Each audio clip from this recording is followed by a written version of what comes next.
Hi, this is Chris from Total Parts Plus, and today we have a 2012 Mitsubishi Lancer LX sedan, stock reference number 5017.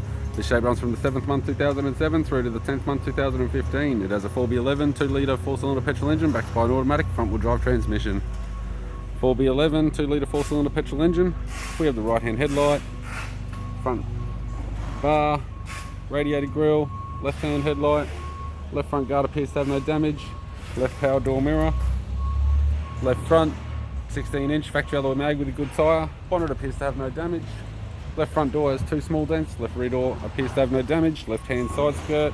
Left rear 16-inch factory alloy mag with a good tyre. Unfortunately, nothing on the rear end has survived the accident.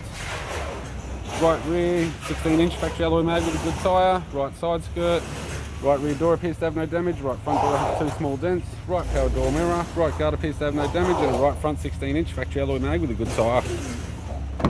We have the driver's side door trim, power window master switch. This vehicle is fitted with black leather interior, black leather center console lid, automatic console, automatic gear shifter, heated controls, factory single stack touchscreen CD player, interior mirror, left courtesy lamp, left hand sun visor, right hand sun visor, and the instrument cluster. I'm Chris from Total Parts Plus, and I'd like to thank you for watching this video.